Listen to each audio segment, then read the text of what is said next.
বিভিন্ন রিপোর্ট থেকে দেখলাম তীব্র তাপদাহের কারণে গত কয়েকদিন পাল্লা দিয়ে বিক্রি বেড়েছে এসির বাজারে এবং কিছু কিছু দোকানদার বা ব্যবসায়ীরা আশা করছেন যে এই অবস্থা যদি আর 5 থেকে 6 দিন চলে বাংলাদেশে যে এসির স্টক রয়েছে সেটাই শেষ হয়ে যাবে অনেকের।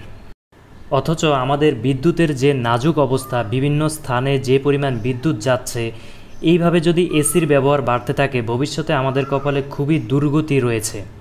আবহাওয়া নিয়ে যারা কাজ করছেন এবং রাষ্ট্রের যারা গুরুত্বপূর্ণ দায়িত্বে রয়েছেন তাদের উচিত এই ধরনের বিষয়ে একটি নীতিমালা অথবা একটি দিক নির্দেশনা দেওয়া, যেমন বৃক্ষরোপণের একটি সুনির্দিষ্ট পরিকল্পনা প্রণয়ন করা, যেটার মাধ্যমে যে সময়ে দেশে বৃক্ষরোপণ করলে গাছ হবে এবং ভালো থাকবে সেই সময়টা নির্ধারণ করা এবং সেটা সাধারণ মানুষের মাঝে জানিয়ে দেওয়া, তাদেরকে প্রকৃতপক্ষে বৃক্ষরোপণ করে দেশের কল্যাণ সাধনের একটি ব্যবস্থা করা। শুধুমাত্র কর্মসূচির মাধ্যমে বৃক্ষরোপণের একটি লোক দেখানো আনুষ্ঠানিকতা সম্পন্ন করলেই কিন্তু হবে না।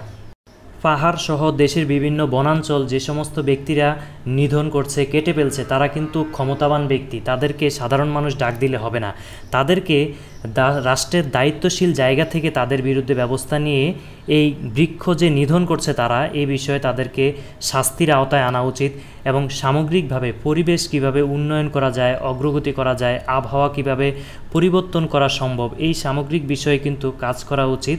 আবহাওয়া অধিদপ্তর থেকে শুরু করে বনাঞ্চল যারা নিয়ে কাজ করে, বন বিভাগ থেকে শুরু করে রাষ্ট্রের দায়িত্বশীল ব্যক্তিবর্গদের। যদিও সামর্থ্যবানরা ভাবছে তারা এসি কিনবে এবং এসি কেনার পরেই তারা কিন্তু বেঁচে গেল, তাদের আর গরম লাগবে না, তারা ঠান্ডা শীতল হাওয়ার থাকতে পারবে।